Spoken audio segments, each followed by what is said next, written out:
다뤄드릴 20장은요 사탄에 대한 심판으로부터 시작합니다. 앞서 아마겟돈 전쟁을 끝으로 마지막 때가 종결이 되었고요. 이제 사탄에 대한 심판으로 그것을 기점으로 마지막 때를 넘어서는 새로운 세상에 가라는 이야기가 소개되고 있습니다. 그런 의미에서 이 계시록 20장은 상당히 중요해요. 계시록 19장과 20장 사이에 어떤 그 시대의 전환이 생겼다는 사실을 여러분이 금방 눈치챘을 겁니다. 그 마지막 때가 종결되고 그 마지막 때를 넘어선 새로운 시대가 19장과 20장 사이에서 그렇게 전환이 된다는 사실을 머릿속에 기억하시기 바랍니다. 앞서 19장에서는 아마겟돈 전쟁에 관한 이야기를 지난주에 다뤄드렸는데, 아마겟돈 전쟁의 결과 적그리스도와 거짓 선지자 그리고 그들을 따르던 열방의 왕들과 군대들은 심판을 받게 됩니다. 그래서 적그리스도와 거짓 선지자는 이미 최종적인 심판을 받습니다. 그 내용이 19장 20절입니다. 짐승이 잡히고 그 앞에서 표적을 행하는 거짓 선지자도 함께 잡혔으니 이는 짐승의 표를 받고 그의 우상에게 경배하던 자들을 표적으로 미혹하던 자라. 이들이 산채로 유황불 붙는 못에 던져지고. 적그리스도와 거짓 선지자는요 단 한 번의 심판으로 끝납니다. 이따 소개하겠지만은 인간에 대한 심판은 이중적인 심판을 받고요, 또 사탄도 이중적인 심판을 받습니다. 그런데 적그리스도와 거짓 선지자는 단회적인 심판으로 모든 심판이 마감되는데, 모든 심판의 최종적인 장소, 터미널과 같은 역할을 하는 것이 바로 불못, 유황불못이라고 표현한 둘째 사망입니다. 자, 그곳에 산채로 던져진다 그랬습니다. 산채로 던져진다는 것은 뭡니까? 영혼, 육, 모든 것들이 다 가지고 들어간다는 것입니다. 그리고 적그리스도를 따르던 열방의 왕들과 군대들, 즉 세계 단위 정부를 따르는 자들은 그리스도를 따르는 하늘의 군대에 의해서 모두 죽임을 당합니다. 계시록 19장 21절. 그 나머지는 말탄 자의 입으로부터 나오는 검의 죽음에 모든 새가 그들의 살로 배불리더라. 자, 1차적인 죽음이 여기서 온 거고요. 그리고 다음에 또 최종적인 죽음이 기다리고 있습니다. 자, 그런데 적그리스도와 거짓 선지자 그리고 그들을 따르는 이 세상의 모든 사람들은 다 심판을 받았어요. 1차적인 심판 또 궁극적인 심판을 다 받았어요.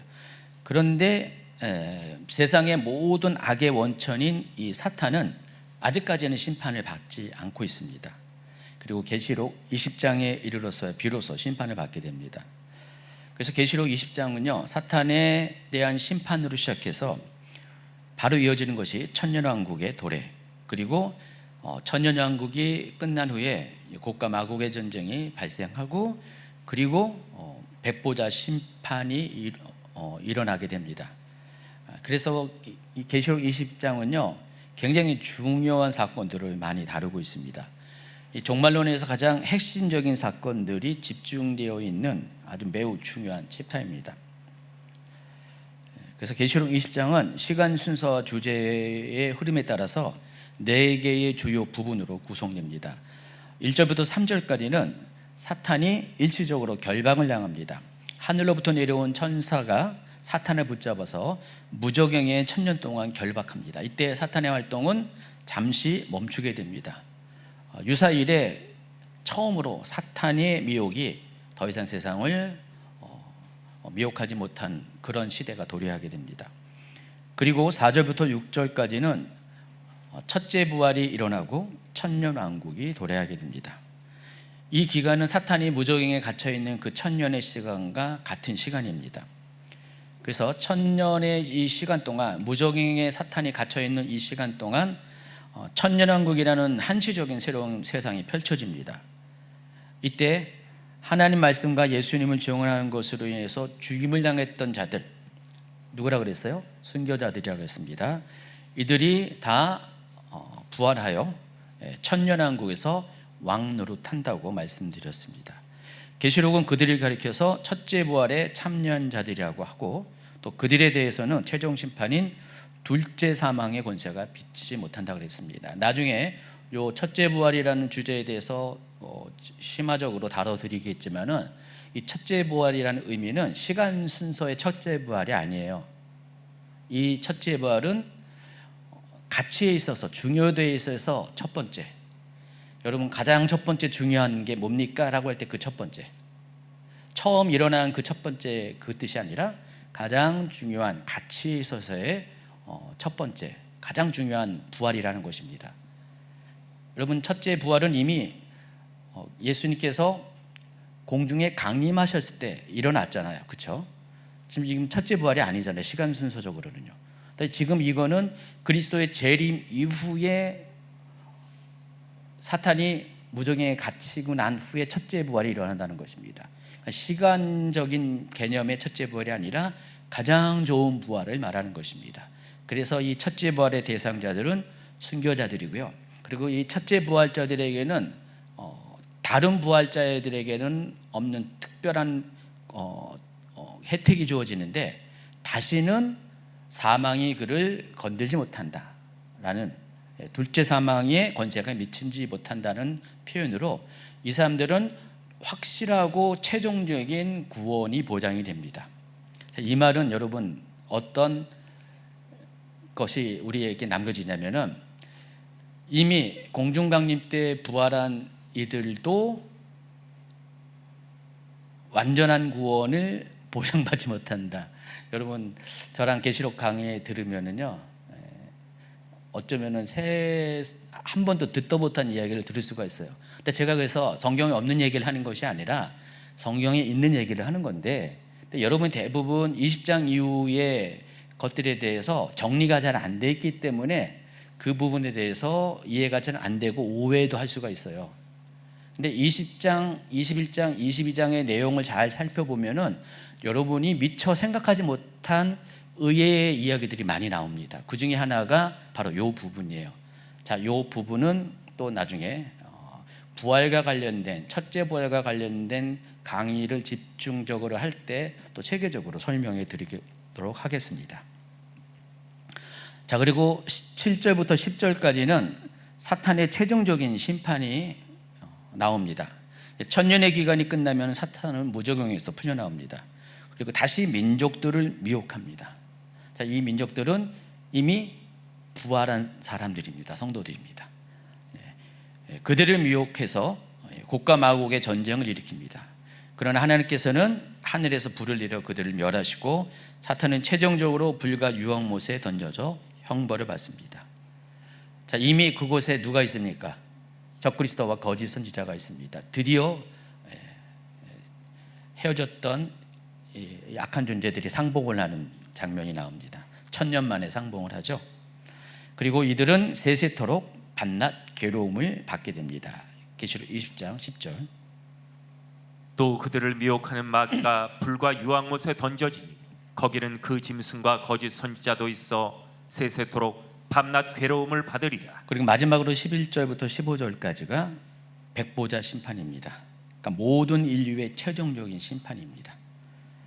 흰보자 앞에 모든 죽은 자들이 서고요. 그들은 각자 자신의 행위에 따라 심판을 받게 됩니다. 이때 생명책에 이름이 기록되지 않는 자들은 모두 불못에 던져집니다. 자, 이 부분도 나중에 소개를 하겠지만은 두 가지 기준에 의해서 심판을 받습니다. 일단 생명책에 기록된 사람은 심판을 받지 않아요. 그 생명책에 이름이 기록되지 않은 사람은 심판을 받는데 어떤 기준에 의해서 심판을 받냐면은 행위책이라고 등장해요. 여기요. 각각 자기의 행위를 기록한 책들이 있어요. 사람마다 자기의 행위를 기록한 책들이 있습니다. 그 책의 기준에 의해서 심판을 받게 된다는 것입니다. 그 내용이 요 11절부터 15절까지 나와 있습니다. 그리고 그 심판을 받는 사람들, 행위에 의해서 심판을 받는 사람들이 받는 이 심판을 가리켜서 둘째 사망이라고 부릅니다. 이미 한 번 죽었잖아요.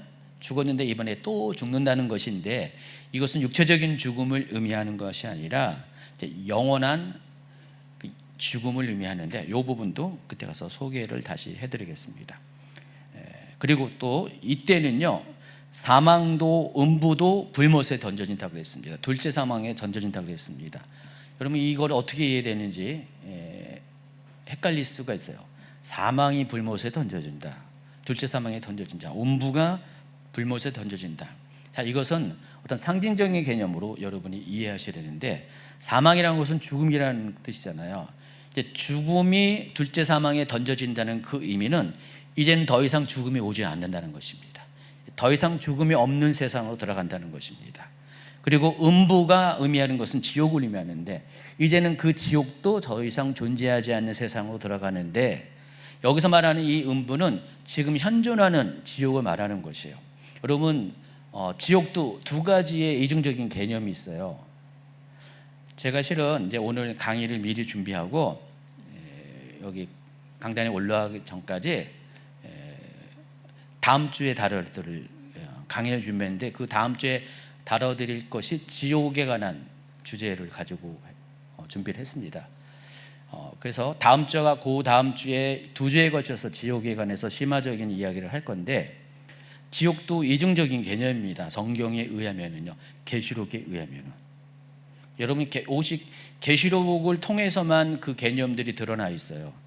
다른 신약 성경이나 구약 성경에서는 그것이 명확하지가 않은데, 계시록을 통해서 지옥도 이중적인 개념이구나, 또 천국도 이중적인 개념이다, 이런 것들이 계시록을 통해서 이제 알게 됩니다. 20장, 21장, 22장을 통해서 알게 된다는 거예요. 그래서 그 지금 현존하는 이 지옥도 불못에 던져진다는 것은 더 이상 현존하는 지옥 개념이 없어진다는 것입니다. 그리고 새로운 지옥이 바로 이 불못, 둘째 사망을 의미합니다. 이로써 모든 심판은 종결되고 악의 세력은 완전히 제거됩니다. 자, 이처럼 계시록 20장은 사탄의 최종 심판, 천년왕국, 그리고 의인과 악인의 최종적인 운명 등을 시간 흐름에 따라서 아주 일목요연하게 보여주는 계시록의 전환점이자 하이라이트의 챕터에 해당합니다. 그래서 이와 같은 사건들로 인해서 계시록 20장은 하나님의 공의가 완전히 실현되는 챕터예요. 그리고 하나님의 구속사적 여정이 완전한 완성의 단계로 진입하는 분기점에 해당합니다. 하나님께서 인간을 구속하는 역사가 있는데, 그것이 완전한 종결로 진입하는 어떤 분기점에 해당한다는 것입니다. 그래서 계시록 20장이 상당히 중요한 챕터라는 것을 알 수가 있습니다. 계시록 20장을 통해서 하나님의 공의는 반드시 실현되며, 또 구원받은 자에게는 영원한 생명이, 악인에게는 확실한 심판이 주어진다는 아주 명확한 진리가 나타나게 됩니다. 자, 오늘 주제는 사탄이 받는 심판에 관한 거예요. 제가 제목을 사탄에 대한 심판, 무적행에서 불못까지라고 제목을 달았는데, 자, 무적행은 첫 번째로 사탄이 심판을 받는 방식이고요, 불못은 두 번째로 받는 최종적인 심판을 말하는 것입니다. 이처럼 계시록에서 사탄은 두 단계에 걸쳐서 이중적인 심판을 받게 됩니다. 자, 그런데 여러분, 인간도 마찬가지예요. 인간 또한 이중적인 심판의 과정을 겪습니다. 먼저는 육체의 죽음을 맞이하고요, 두 번째가 계속 강조하고 있는 이 불못 심판, 둘째 사망입니다. 마찬가지로 사탄도 첫 번째 심판을 받게 되는데, 그것이 무정행에 들어간 것입니다. 1000년 동안 무정행에 갇히는 형벌을 받고, 또 최종적이고 영원한 형벌인 불못 심판, 둘째 사망에 들어가는 형벌을 받게 됩니다. 그래서 사탄이 받는 첫 번째 심판인 이 무정행에 갇힌다는 것이 어떤 의미가 있는지 좀 개요적인 이야기만 하겠습니다. 제가 실은 좀 뒤에 보면 구체적인 얘기를 다시 또 전개를 하거든요. 그래서 지금 일단 첫 번째 심판과 두 번째 심판을 조금 더 여러분이 구분할 수 있도록 어떤 개요적인 얘기만 말씀드리겠습니다. 사탄이 받는 첫 번째 심판은 예수 그리스도의 재림 이후에 무저경에 1000년 동안 결박되는 것입니다. 그리고 이 심판은 최종적인 형벌이 아니라고 했습니다. 하나님 계획 안에서 사탄의 활동을 한시적인 시간 안에 잠시 멈추는 임시적인 심판이라고 말씀드렸습니다. 자, 계시록 20장 1절부터 3절까지 오늘 본문 말씀입니다. 또 내가 봄에 천사가 무저갱의 열쇠와 큰 쇠사슬을 그의 손에 가지고 하늘로부터 내려와서 용을 잡으니 곧 예뱀이요 마귀요 사탄이라. 잡아서 1000년 동안 결박하여 무저갱에 던져 넣어 잠그고 그 위에 임봉하여 1000년이 차도록 다시는 만국을 미혹하지 못하게 하였는데 그 외에는 반드시 잠깐 노일이라.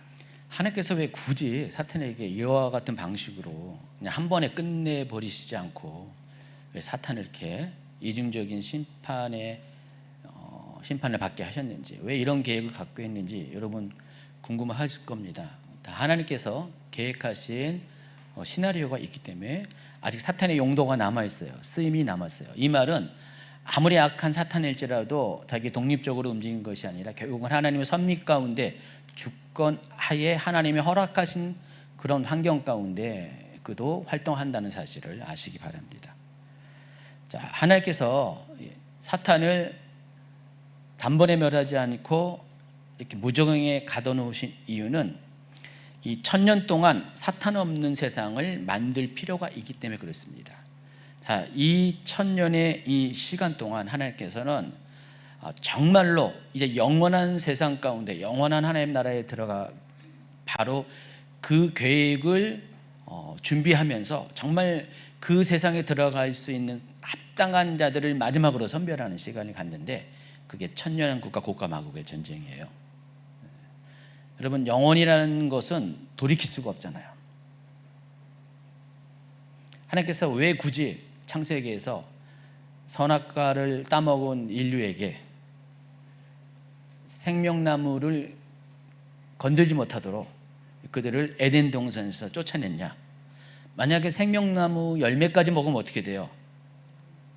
그들이 선악과를 먹어서 범죄한 상태가 그대로 영원토록 진행이 되기 때문에 그걸 막고자 에덴 동산에서 그들을 쫓아내신 것입니다.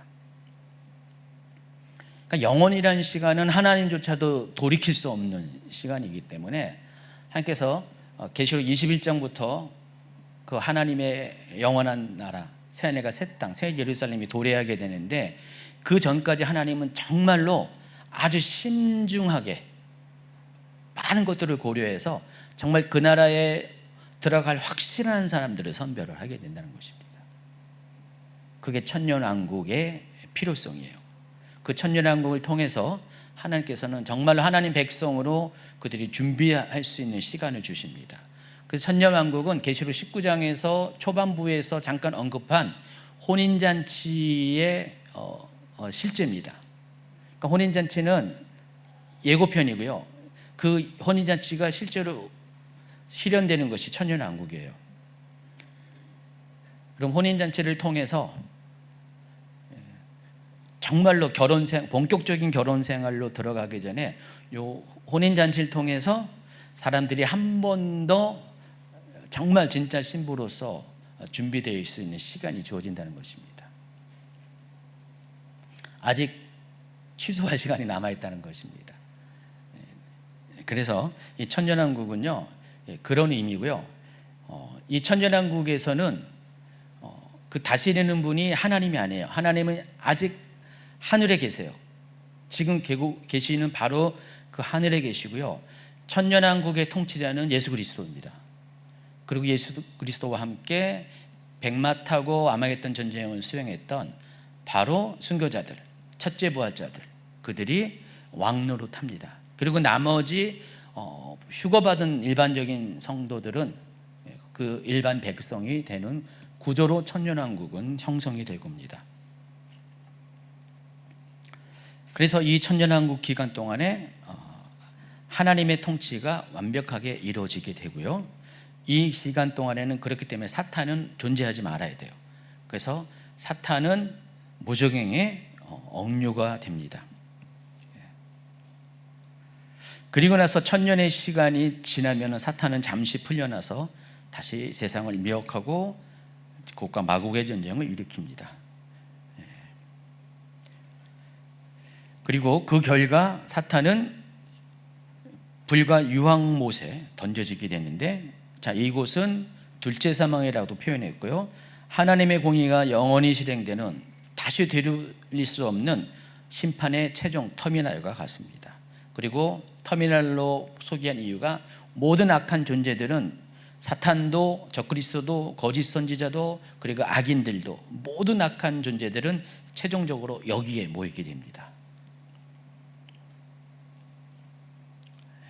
그리고 이곳은 의식은 있으나 끝없는 고통이 지속되는 영원한 형벌이라는 의미를 담고 있습니다. 계시록 21장 8절입니다. 그러나 두려워하는 자들과 믿지 아니하는 자들과 흉악한 자들과 살인자들과 음행하는 자들과 점술가들과 우상숭배자들과 거짓말하는 모든 자들은 불과 유황으로 타는 못에 던져지리니 이것이 둘째 사망이라. 이곳에서 사탄은 끊임없는 고통을 받습니다. 세세토록 밤낮 괴로움을 받는 심판을 받습니다. 그리고 이것은 소멸되는 심판이 아니라 영속적인, 영어 표현에 의하면 에버라스팅입니다. 영속적인 형벌입니다. 그래서 이 사단이 받는 첫 번째 심판, 무적행에 갇히는 심판과 또 두 번째 불못에 들어가는 심판 사이에 시간 순서적으로 천년왕국이 펼쳐지고요. 그때 예수님께서 직접 통치하는 세상이 벌어지게 됩니다. 그래서 우리가 이것을 도표로 이렇게 그려봤습니다. 자, 이와 같은 시간 순서로 사탄이 1차 심판을 받고 또 최종적인 심판을 받게 됩니다. 그래서 사탄이 받는 심판의 앞에 바로 뭐가 있어요? 두 개의 전쟁이 있어요. 첫 번째 무적행에 갇히는 심판 바로 직전에 아마겟돈 전쟁이 있고요. 두 번째 최종적인 불과 유황못에 세세토록 고통받는 심판이 있기 직전에 곡과 마곡의 전쟁이 있고요. 요 중간에 천년왕국이 위치하고 있습니다. 그렇기 때문에 우리가 명확하게 알아야 될 것은 아마겟돈 전쟁과 곡과 마곡의 전쟁은 서로 전혀 다른 개념의 전쟁이라는 것. 일단은 시간이 달라요. 그리고 전쟁의 목적도 다릅니다. 근데 많은 분들이 이 아마겟돈 전쟁과 곡과 마곡의 전쟁을 동일시하는 경우가 많이 있어요. 혼동을 이루고 있는데 계시록에 의하면은, 제 말이 아니라 계시록에 의하면은 아마겟돈 전쟁과 곡과 마곡의 전쟁은 완전히 서로 다른 전쟁이라는 것입니다. 아마겟돈 전쟁은 예수님의 재림 직후에 있고 곡과 마곡의 전쟁은 천년왕국 이후에 있습니다. 천년이라는 시간 차이가 확실하게 존재합니다. 그리고 곡과 마곡의 전쟁은 영원한 하나님 나라에 들어가기 전에 최종적인 우리의 믿음을 시험하는 그런 테스트와 같은 것입니다. 하나님은 인류가 사탄 없이도 천년을 살아본 뒤에 정말로 마지막으로 우리의 믿음의 진정성을 시험합니다. 그리고 그 시험을 끝으로 사탄은 영원히 불못에 던져짐으로 완전히 제거가 됩니다. 자, 본격적으로 우리가 구체적으로 사탄이 받는 이중적인 심판에 대해서 소개하겠습니다. 첫 번째 심판은 천년 동안 무저경에 갇히는 심판입니다. 예수 그리스도 재림 이후에 사탄은 천년 동안 무저경에 결박됐는데, 이것은 사탄에게 주어지는 첫 번째 심판이고 한시적으로 사탄의 활동이 정지되는 임시적인 형벌입니다. 거듭 얘기하지만은 사탄에 대한 최종적인 심판이 아닙니다. 자, 그럼 근데 무저경이 무엇을 의미하는가? 무저경 많이 들어봤죠? 우리가 이 무저경은 한자어로 없을 무자, 밑저자, 구덩이 갱자, 이 한자를 사용하는데 밑바닥이 없는 깊은 구덩이가 바로 무저경입니다. 그런데 헬라어로 이 무저경은 아비스라는, 아비수스라는 또 발음도 하는데, 이 아비스라는 헬라어 단어를 사용하고 있습니다. 자, 이것은 단순히 이 한자어 뜻 그대로 밑바닥이 없는 깊은 구덩이라는 그런 지하 공간만을 의미하는 것이 아니라, 여기는 물론 물리적으로 빛도 닿지 않고 깊고 어두운 흑암의 공간입니다. 그런데 이 무저경의 특징은요, 하나님의 주권 아래 철저히 통제되는 장소고요, 악한 존재들이 억류되는 임시적인 심판의 장소입니다. 그러니까 모든 종류의 악한 존재들이 이 무적행에 억류가 되는데 한시적으로 무적행은 운영이 되는 거예요. 그래서 둘째 사망이 도래하게 되면 무적행은 사라져요. 아까 말씀드린 것처럼 백보자 심판 때 사망도 음부도 무적행에 불못에 던져진다고 했잖아요. 바로 거기에서 언급한 그 음부가 바로 무적행을 말하는 것입니다. 자, 성경이 말하는 무적행의 특징은요, 신약 성경에서 모두 이 아비수스라는 단어가 총 9번 등장하는데 그 중에서 7번이 계시록에서 기록되어 있습니다. 그만큼 이 무적행이라는 개념은 계시록에 특화된 그런 단어라는 사실을 알 수가 있습니다. 자, 그래서 무적행은 과연 어떤 특징을 갖고 있는가를 한번 신약 성경에 나와 있는 9번에 언급된 내용을 가지고 연구를 하면 이렇습니다. 첫 번째로 로마서 10장 7절은요, 무적행을 가리켜서 죽은 자들이 머무는 지하세계, 곧 지옥으로 언급합니다. 자, 로마서 10장 7절입니다. 혹은 누가 무적행에 내려가겠느냐 하지 말라. 내려가겠느냐 하면 그리스도를 죽은 자 가운데서 모셔 올리려는 것이라. 세 번역은 이곳을 지옥이라고 불렀고요. 자, 이게 헬라어로 뭐라고 했어요? 아비소스라고 말씀드렸습니다. 자, 누가복음 8장 31절에 보면요, 귀신들이 무적행에 들어가지 않게 해달라고 간청을 합니다. 자, 그만큼 귀신도 싫어하는 곳이에요. 악한 영조차도 두려워하는 장소가 무적행이라는 것을 알 수가 있습니다. 누가복음 8장 30절 31절. 예수께서 내 이름이 무엇이냐 물으신즉 이르되 군대라. 이른 많은 귀신이 들렸습니다. 무적행으로 들어가라 하지 마시기를 강구하더니.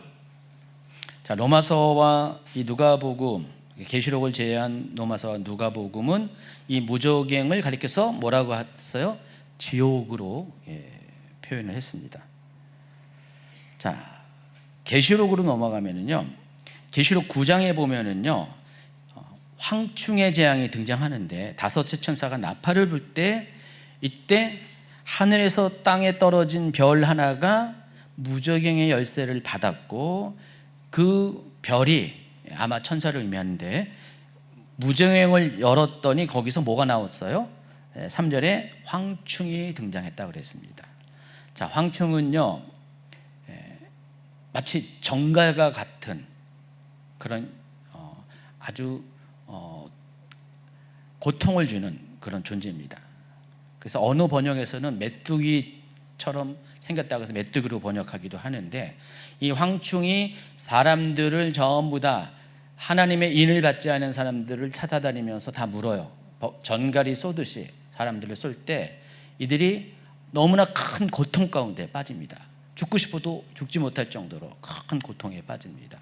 바로 그 황충이 어디서 등장하냐면은 무적행에서 올라옵니다.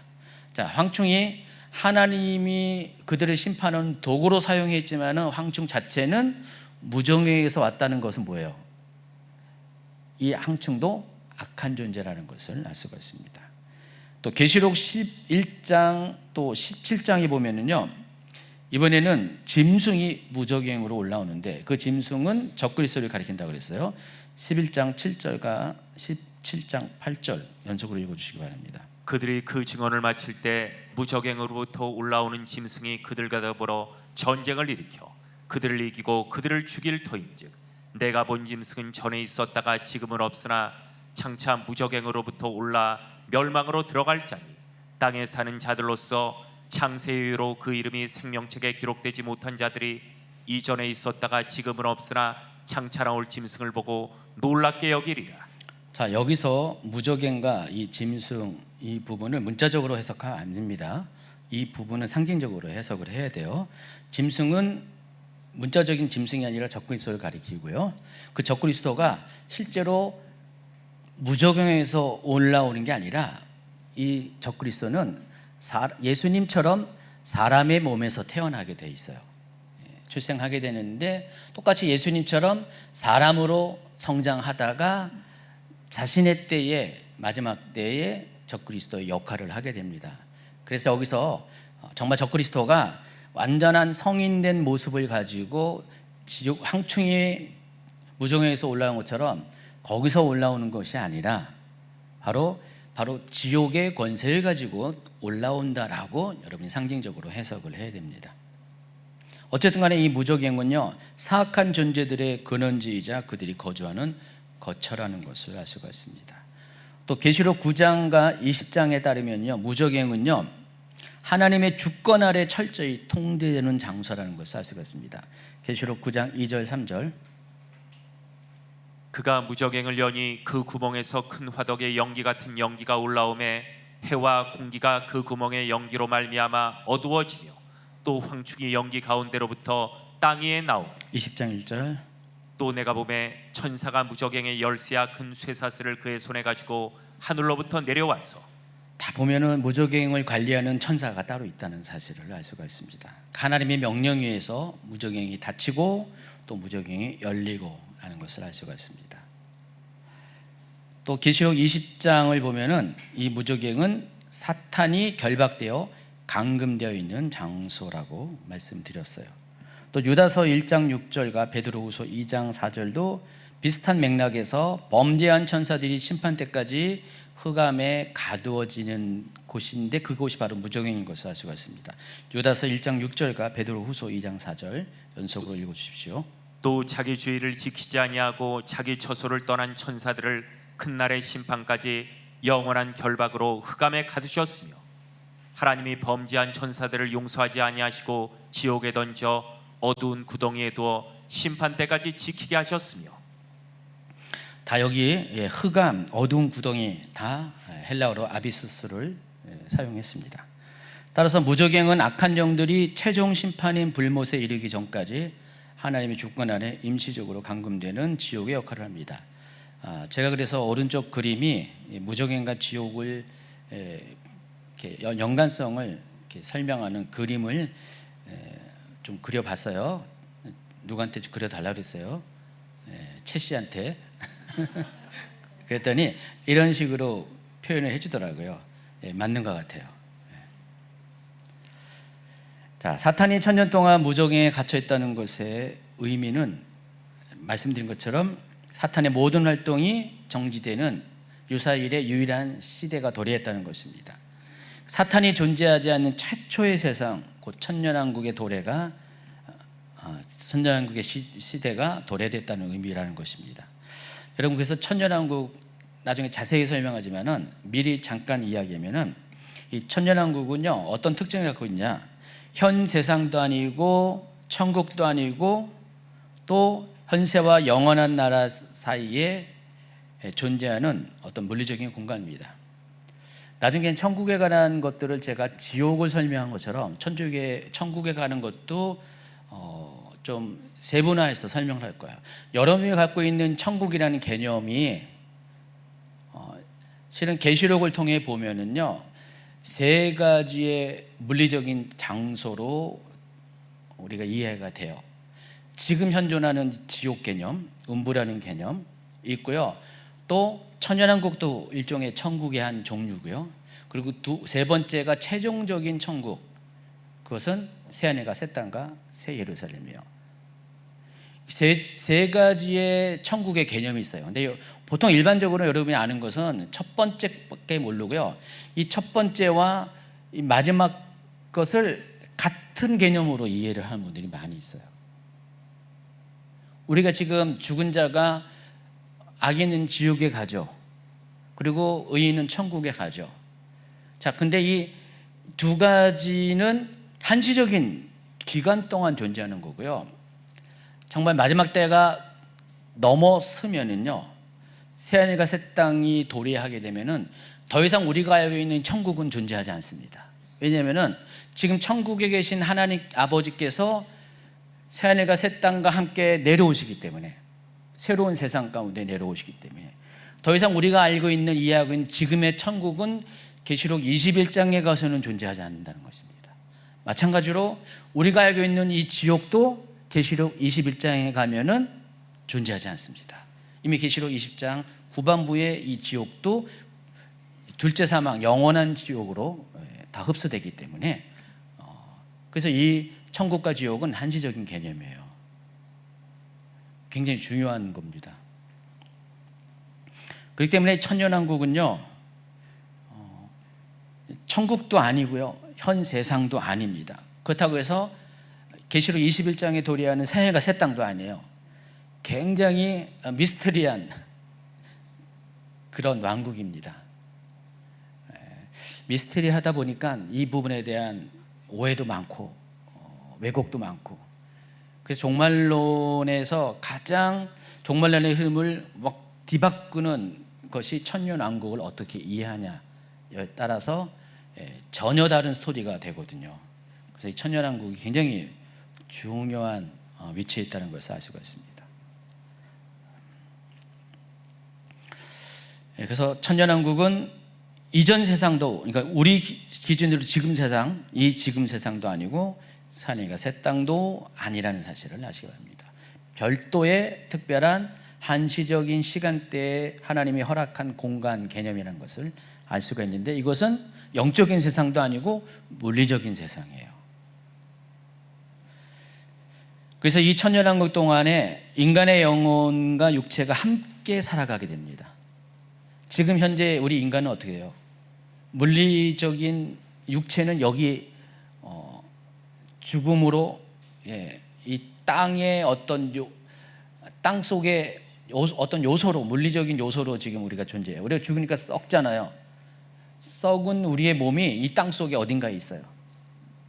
그리고 우리의 영혼만 지금 하늘나라에 있습니다. 죽은 사람 경우. 근데 그게 그리스도의 공중강림 때 부활을 하게 되면서 영혼 육이 합쳐지게 되잖아요. 그리고 그 영혼 육이 합쳐진 그 상태가 천년왕국에서 살아가게 된다는 것입니다. 그래서 이 천년왕국은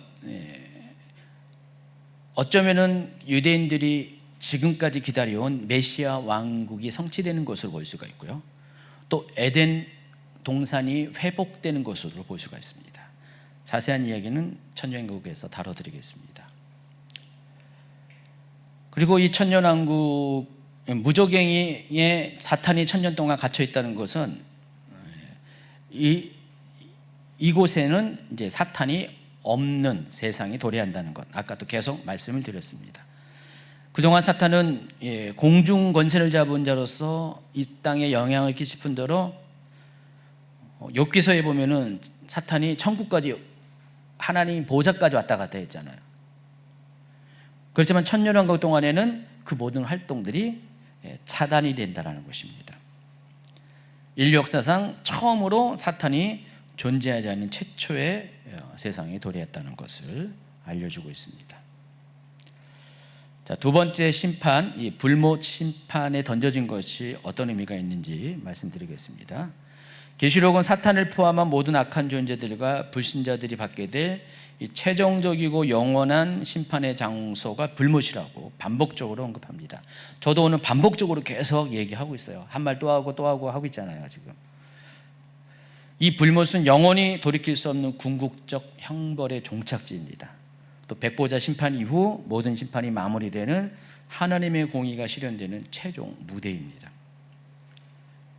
그래서 악인들, 악한 존재들은요, 심판을 받는, 형벌을 받는 시점은 다 달라요. 그런데 종착역, 터미널은 다 하나라는 것.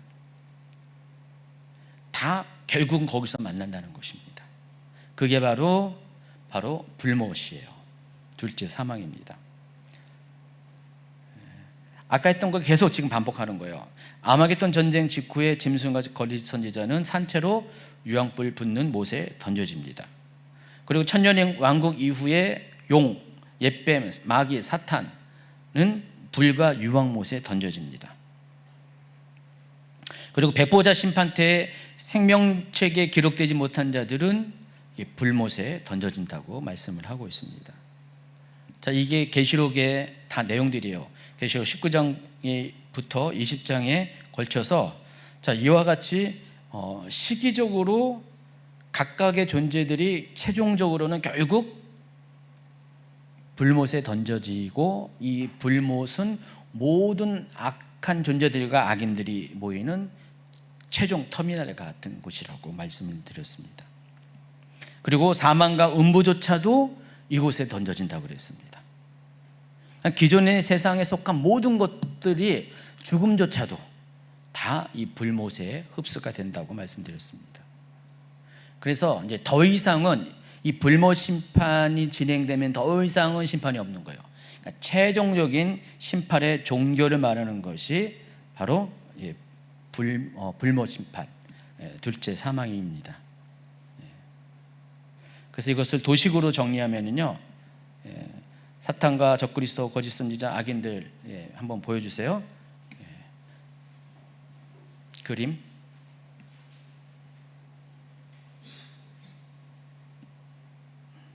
그 밑에 있죠? 표 왜 안 보여져요? 제가 슬라이드 번호를 이렇게 안 적어놨더니 제가 못 불러주는데, 자 1156페이지 위에 이거요. 한눈으로 볼 수가 있죠. 사탄, 적그리스도, 거짓 선지자, 악인들이 각각 거치는 과정은 달라도 최종적으로 다 어디에?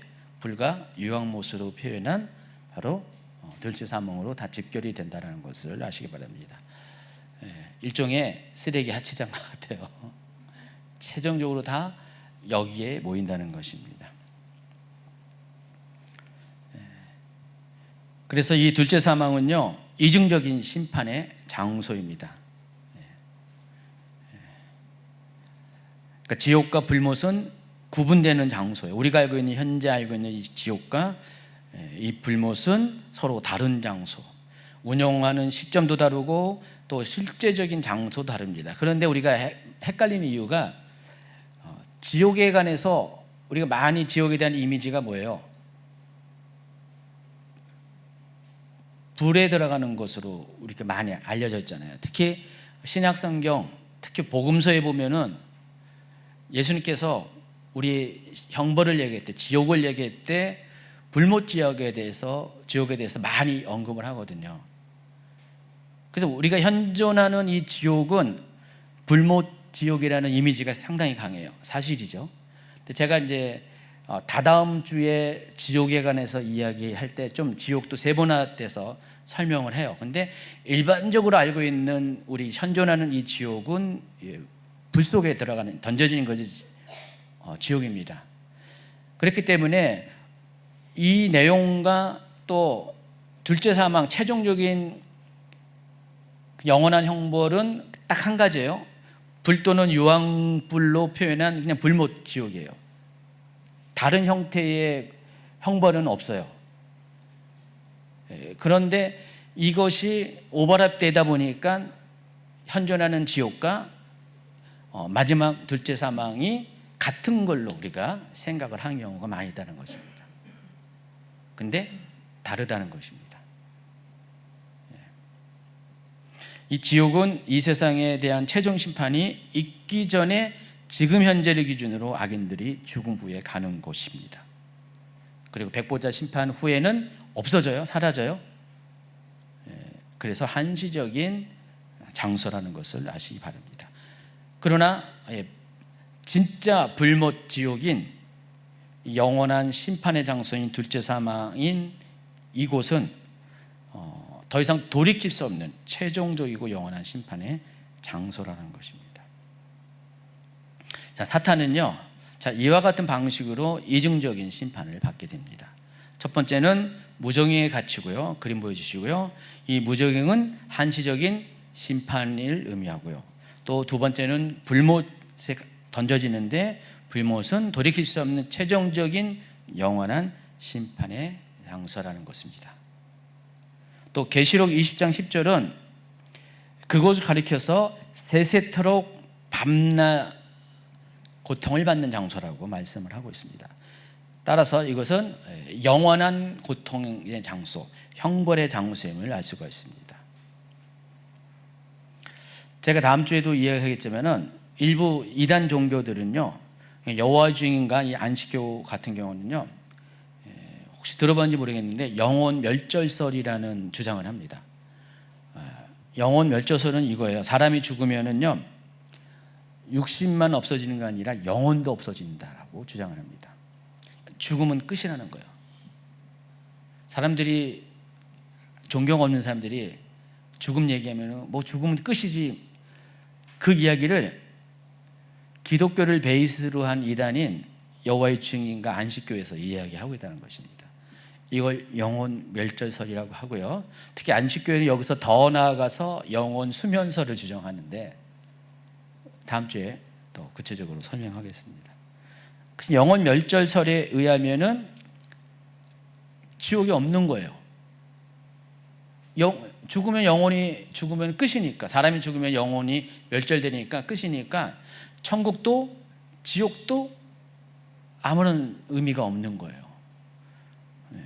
그래서 이들은 이 영혼 멸절설을 주장하면서 지옥 심판의 영속성, 현재의 지옥에서 나중에 불모 심판으로 가는 이 모든 것들을 다 부인합니다. 그러나 오늘 이 말씀을 보면은 이 불모 심판은 영원한 고통의 장소라는 것을 알 수가 있어요.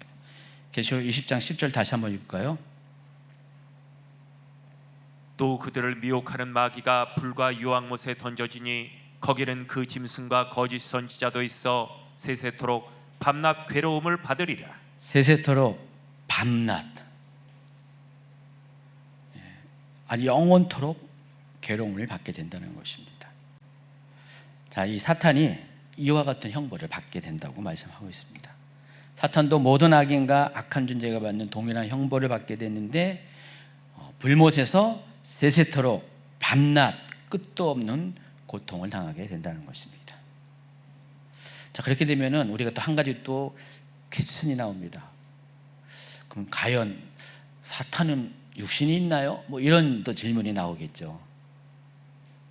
성경에서 그거에 대한 어떤 힌트도 전혀 나오지 않습니다.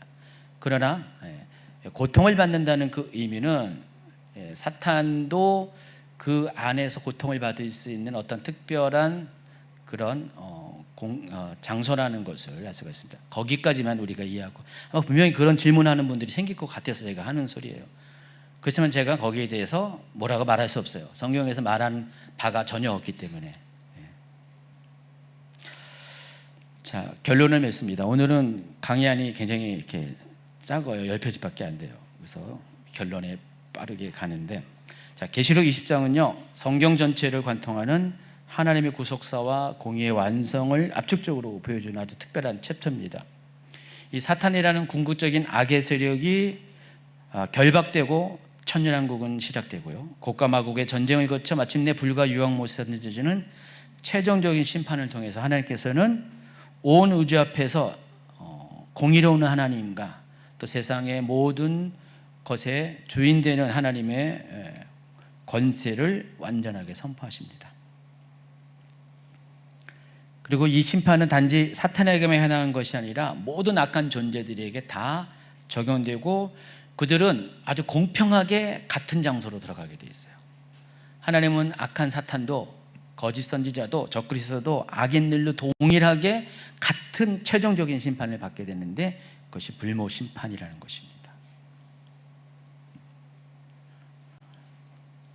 그러나 생명책에 기록된 사람들은, 곧 예수 그리스도를 제대로 믿는 자들은 이 둘째 사망에서 면제됨을 분명히 이야기하고 있습니다. 계시록 20장 6절.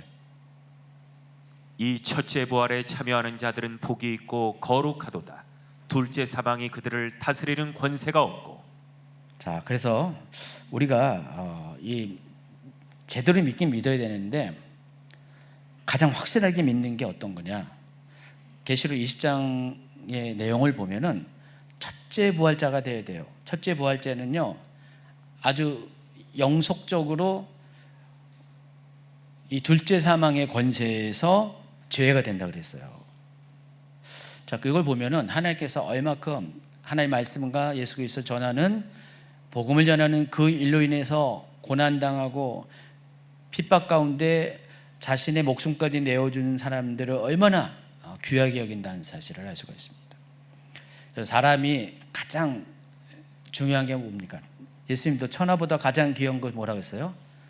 한 영혼이었잖아요. 사람의 목숨인데 가장 귀한 것을 주를 위해서 드리는 자에 대해서 하나님은 가장 확실하게 보상을 해주는데, 가장 확실한 상급을 주는데, 그것이 어떤 상황 가운데서도 더 이상 그 시험과 또 심판이 이루지 못한다는 아주 최종적인 확실한 구원을 보장합니다. 자, 우리가 이런 측면에서 보면은 한 번 구원은 영원한 구원이라고 우리가 많이 듣고 있는데, 계시록을 제대로 알면은요 그 말을 할 수가 없어요. 계시록 19장까지는 또 그 말을 할 가능성이 되는데, 20장 이후의 내용을 보면은 한 번 믿으면 영원한 구원이란 말을 감히 할 수가 없어요. 어쩌면은 휴거받은 성도들조차도 천년왕국에서 다 지내다가 마지막 때 사탄이 풀려나서 마지막 미혹을 해서 전쟁을 일으킬 때 거기에 합류가 돼 있어요. 그 곡과 마곡의 전쟁에서 마귀 편에 들어서 하나님을 대역한 자들이 누구일 거예요? 이미 이 현존하는 세상의 사람들은 다 심판을 받았고 없잖아요. 악인들은 결국은 이미 구원받았다고 생각한 그 사람들 중에서 일부가 거기에 협조를 하게 됩니다. 그렇게 보면은 우리가 끝까지 가봐야 돼요. 천년왕국도 거쳐봐야 돼요. 그런데 그럼에도 불구하고 첫째 부활자는 그 구원이 보장이 돼요. 그러니까 첫째 부활자는 에 한해서 한 번 구원은 영원한 구원이라는 것이 맞아요. 첫째 부활자에 대해서는. 그러나 나머지 사람들에게는 그것이 적용되지 않는다는 사실을 알 수가 있습니다. 자, 우리 계시록 20장의 메시지를 통해서 자신에게 묻기를 바랍니다. 과연 나는 지금 어느 편에 서 있는가? 과연 나는 생명책에 이름이 기록된 자인가? 나는 하나님의 공의를 두려워하면서 그분의 은혜를 붙들고 있는가? 여러분, 지금 구원의 감격이 있으면 너무 좋아요. 그 구원의 감격을 놓지 마시기 바랍니다. 근데 종교적으로 허울뿐으로 자기 확신, 자기 무슨 세뇌와 같은, 마치 구원파가 그렇잖아요. 그와 같은 방식으로 구원파적인 태도와 생각으로 나는 구원에 대한 확신만 있으면 나는 뭔 짓을 해도 간에 나는 천국에 갈 거야, 구원을 받을 거야 라는 생각을 갖고 있는 분들은 정말 조심하셔야 됩니다. 성경이 말하는 것은 그와 같은 확신만 갖고 우리가 영원한 하나님 나라에 들어갈 수 없다는 사실을 알 수가 있습니다. 하나님의 나라는 그 나라에 들어갈 수 있는 자격을 갖춘 자가 들어가야 되는데, 이 자격은 예수님이 십자가로 우리에게 자격을 주셨어요. 근데 그 자격을 유지하는 우리의 역할이 있다는 것입니다. 그게 바로 뭐예요? 옷을 더럽히지 않는 것입니다.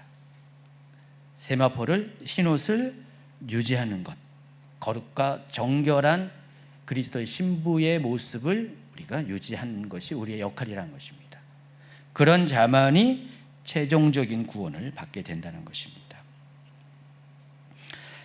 하나님은요, 사탄에게조차도 두 단계를 거쳐서 심판하심으로써 하나님은 굉장히 공의의 하나님이라는 것을 우리에게 나타내십니다. 그래서 우리가 하나님의 긍휼과 이 공의 사이에서 너무 긴장할 필요도 없고요, 너무 또 마음을 딱 내려놓어서는 안 된다는 것을 아시기 바랍니다. 우리가 항상 하나님 앞에서의 우리의 믿음은 항상 건강한 균형을 가져야 됩니다. 제가 계시록을 처음 강의하면서 초반부에 우리가 마지막 때를 대하는 태도에 대해서 한번 얘기한 것을 기억나는데, 마지막 때는요, 우리가 두려움으로 마지막 때를 맞이해야 돼요. 그러나 조바심 갖고 그것 때문에 일상의 삶을 포기할 정도로 또 살면 안 돼요. 항상 균형이 필요합니다. 하나님은 마지막 때를 우리가 인식하고 마지막 때를 생각하고 깨워서 준비하라고 하지만은 우리의 일상의 삶을 최선을 다하길 원했어요. 최선을 다해서 살다가 하나님이 부르실 때, 예수님이 오실 때 우리가 들림을 받는 것입니다. 그래서 어떤 사람은 밭에서 농사를 하다가, 어떤 사람은 주방에서 일을 하다가, 자기의 일터에서 뭔가를 하다가 자기의 일상의 삶을 최선을 다해 하다가 주님이 오실 때 들림을 받는 거예요. 그게 하나님이 원하시는 거죠.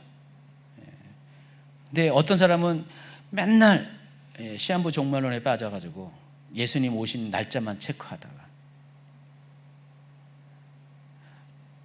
언제 주님 오실는지 아는 자가 없다고 우리 찬송가에 있는데, 자꾸만 그 날짜를 카운트하다가 그 날짜가 되면은 흰옷 입고, 진짜로 흰옷 입고 어디 산에 올라가서 휴거 받을 준비를 하고 있다가 아무리 기다려도 주님이 안 오시니까 다시 내려와서 일상을 살다가 또 뭔가 계산해가지고 오늘은 오겠지 하면서 또 올라갔다가 이런 사람이 있어요. 실제로 있습니다. 그런 사람들은 어떻게 일상을 살 수가 없어요. 혹시 뭐 과거에 그런 분 계신지 모르겠지만 그것이 주님의 재림을 준비하는 올바른 방법이 아니라는 사실을 아시기 바랍니다. 자, 오늘 여기까지 말씀을 마치겠습니다.